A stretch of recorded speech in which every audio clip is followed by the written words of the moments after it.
Dis GROOT FM 90.5. Saam met my, Venita, is dit GROOTtrauma tyd. Ek en Dr. Jaco van Niekerk is op die, nie op die lyn nie, maar ons het 'n baie spesiale gas wel op die lyn vir ons, net om onsself weer in die by te kry en om bietjie alles medies te gesels.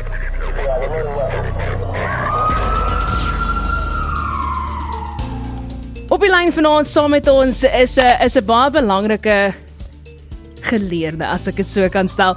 Dis iemand wat soveel tyd spandeer het in terme van die akademiese en die mediese veld van narkose. Prof, how are you doing tonight? Lekker om met julle saam te wees hier. Soos jy kan hoor, ek het hier opgegroeid in Suid-Afrika, so ek kan so 'n bietjie Afrikaans praat. My vrou is ook Afrikaans, maar ek kan 'n bietjie beter in Engels praat, so ek sal maar 'n bietjie meer doorgaan in Engels. We'll switch it up as we go. Dit is glad nie 'n probleem hier so op GROOT FM 90.5 nie. Ek moet wel bietjie praat oor hoe ons vanaand vir Prof op die lyn gekry het. En een van daardie dinge is jy is eintlik hier so, of jy kom nog Suid-Afrika toe. Is jy al in Suid-Afrika? Nee, ek is hier. Ek is in Pretoria nou. Ek is al hier vir 4 weke. Dr. Jaco, ons moes hom genooi. Ons moes hier toe. Ja. Ons moes jou actually in die ateljee ingenooi het vanaand. Ek is om die hoek. Okay, maar nietemin. Ek is op die groot ontbyt môre. Yes. Hy is hier so môre, maar ons het hom heel eers, dit is 'n baie groot voorkeer. Jy is 'n gerespekteerde skrywer, akademikus en regtig net soveel wanneer dit kom by die kennis wat jy dra. Nou, jy's hier vir 'n boek, maar ook dit is 'n roman. Dr. Jaco, as jy nie geweet het nie, maar toe besluit ek gaan vanaand, omdat ons het 'n mediese program en dit is soveel velde van medies wat 'n mens kan saamraak, van narkose tot dinge wat 'n mens nie eintlik besef gestudeer word nie. So Prof, kom ons vra 'n bietjie net oor agtergrond in terme van, ek gaan die woord journey gebruik, jou akademiese journey tot nou toe, waar jy nou al klaar besluit het om ook 'n skrywer te word. Yeah, so I was born in Indonesia of Dutch parents, and my father was also a doctor, and he traveled around the world to various places. So I grew up in Indonesia and Singapore, in the West Indies, in England and in Holland. And then my parents decided to settle here in South Africa, so I went through high school here. Then I went to the University of Stellenbosch to study medicine, after which I went to the University of Cape Town to do a PhD in pharmacology and become an anesthetist or an anesthesiologist, as we would say it in the USA, of een narcoticeur, wat ons misschien zou zeggen in Afrikaans.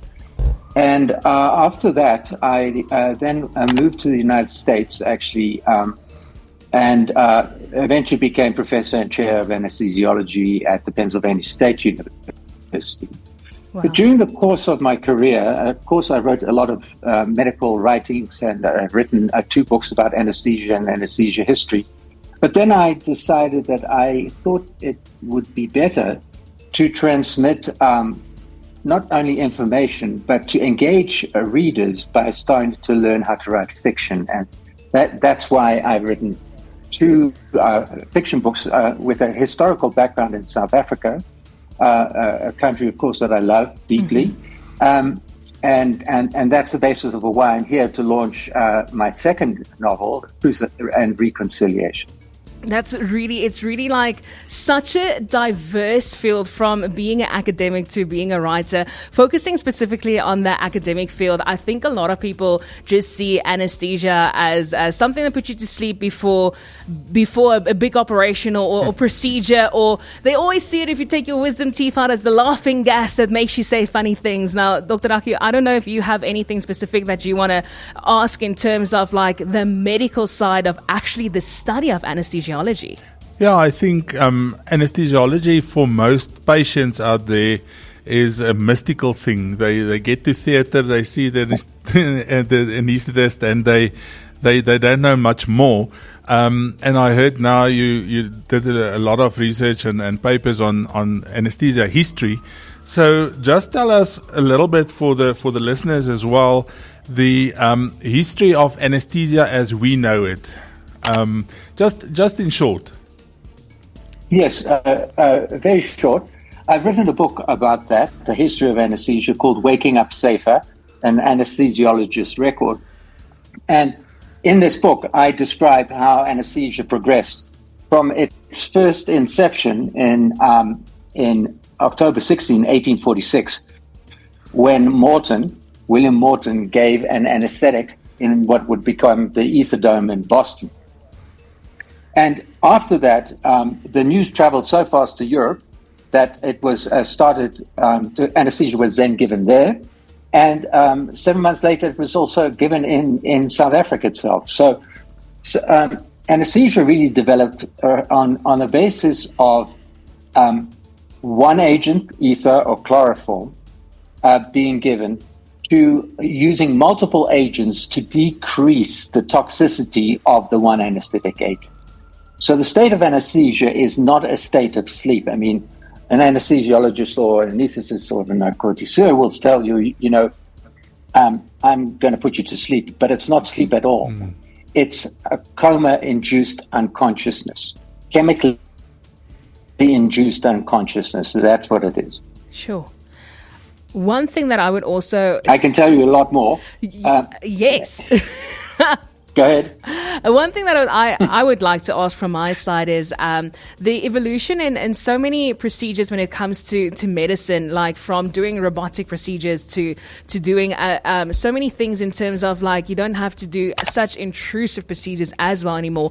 How does the evolution of anesthesiology also come with that in terms of a lot of people can't have procedures because they're allergic to certain things that make them go to, in parentheses, go to sleep and stuff, but is there already a study or a way of also making it more available and more safer for people, like you said, falling asleep safely? Yeah, so Waking Up Safer, this book makes the argument that over the last 60 years, the anesthesia has become 90 times safer. Wow. And this is because of a number of reasons, development of techniques, better training, better monitoring, crucially important, and also better medications to put you to sleep. But anesthesia in itself is inherently unsafe. We are giving you medications that in any other situation would kill you. Yes. And that's why I called anesthesia a balance between life and death. Now we are giving you anesthesia so that surgical procedures can be executed that are life-saving. And that's why I say it's a balance between life and death. So what an anesthesiologist does is create the reversible unconsciousness, reversible coma, and then maintains all your vital functions, your heart, your lungs, everything else in your body, keeps that in a state against the effects of the surgical trauma that the surgeon is obviously doing to your body. And so we are protecting you against the surgical trauma, which is necessary for you to be saved by surgery. So, Dr. Jaco, jy doen baie meer procedures en we can't live without anesthesiologists. Kom sê 'n bietjie vir Prof dankie. Yeah, definitely. No, we can't live without anesthesiologists, and I think if I remember when I started 22, 23 years ago, the old Boyle's machines and stuff with the tubes, and what the anesthesiologists use today is totally different. What would you say is the biggest advance in anesthesia in the last, say, 10 years? In terms of machines or medication or? Yeah, so it would be better monitoring. The anesthetic drugs that we use now, most of them were developed over 20 years ago. Wow. The first designed anesthetic, which was halothane, volatile anesthetic, was introduced in 1956. Propofol, which is the mainstay, was introduced in 1996. So 30 years ago, propofol, which is one of the most used, that's the milk of amnesia some people talk about, the white fluid that the anesthesiologist injects. 30 years ago. Sevoflurane, which is now the mainstay of volatile anesthetics, an anesthetic that you inhale, was introduced 20 years ago. So it's not that things have got safer over the last 10 years or 20 years because of the drugs. I think it's because people have got better with different techniques, of course. There's been better training. There's been a better appreciation now of developing safety systems. So just like airline pilots go through certain types of training, we in anesthesia have adopted many approaches like that. So it's actually learning how to deal with crisis matters and training for crisis matters, both in the simulated environment and or in the operating room, because ultimately you cannot just simulate this.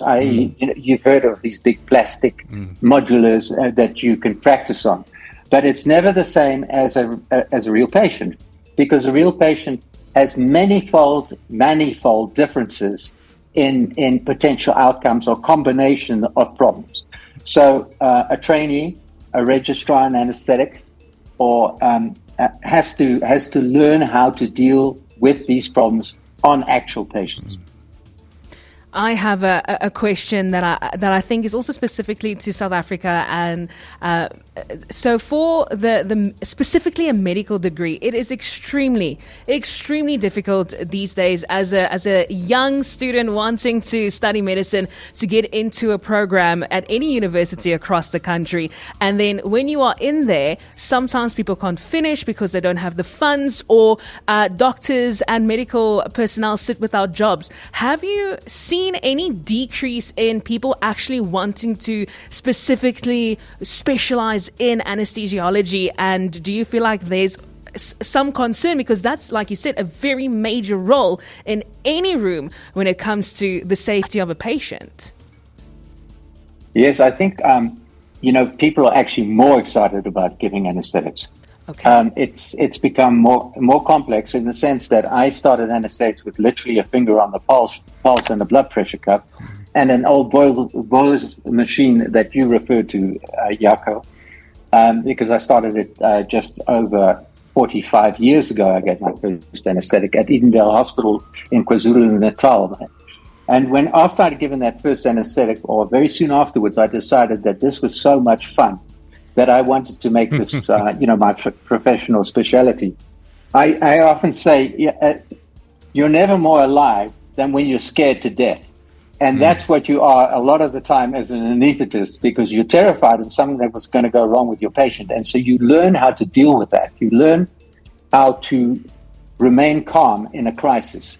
And that's also part of what I was saying, how we have advanced in the safety of anesthesia, is that our training is now so much so, how would I say, protocolized and practiced, so that when we get in a crisis, we can respond to that crisis. Because in a crisis, safety experts have said that your brain power is the same as that of a little rat. It is so constrained because you're so stressed. So you have learned how to automatically get yourself out of difficult situations, a low blood pressure, a blood pouring over the floor, all these kind of situations. The surgeon losing control maybe of a particular vessel, and those kind of things you practice to manage and still be able to monitor the patient and still be able to keep them asleep or unconscious so that they don't feel any pain, are not aware of the problems that you're all having to deal with at the time. Just a last question from my side. How do you get from anesthesia to writing romance novels? That was my question going to be too. Because most of us, and I take it for myself, are not that creative in terms of when you study medicine. There's not as much creativity that goes into the... Needs to be facts, not fiction. Exactly. How do you get from one to the other? Yeah, to the other. Well, so, when I wrote the first book, Waking Up Safer, you think, I'll never be able to write a book. So I wrote that book and I was very pleased with it. And then I decided that I'd like to write fiction. So I went and I did a master's in fine art and creative writing. Wow. And from that is about a 2.5-year degree. And from that, I then created the first book, Immorality Act, which is about a multiracial love triangle here in Cape Town that falls foul of apartheid law in 1960 South Africa. So I wanted to write this personal crisis of these three individuals and the historical crisis of South Africa just after the Sharpeville massacre as it became a republic.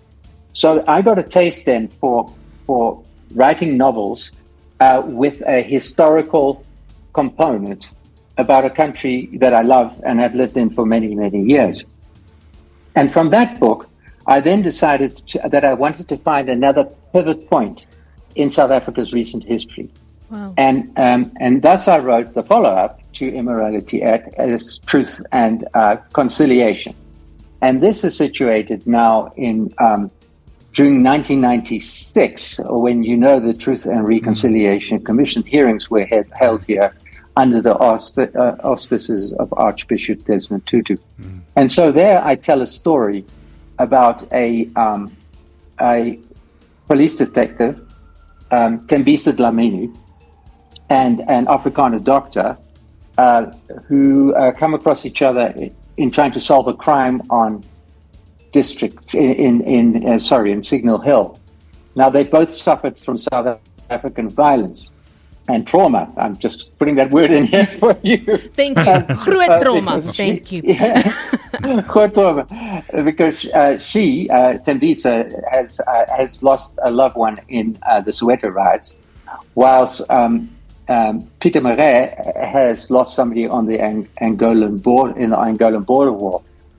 And ultimately, the story hinges on whether a crime committed during apartheid will bring these two together, Tembisa Dlamini and Peter Marais together, or rip them apart. Oh, wow. And that's what the story hinges about. And of course, it's accurate historical fiction. And I learned to write history through the first two books that I wrote on anesthetic history. You see, I think this is just a very good conclusion in terms of you can be smart and creative at the same time. Don't let anyone else tell you different. I can't wait to read it. I don't even read a lot of books, but this I'm definitely going to. From the anesthesia books all the way to the fiction, we're going to talk about it. Professor, thank you so much for sharing knowledge tonight on GROOTtrauma, and well done with the books. I will hopefully see you tomorrow here in the gange van Groot FM.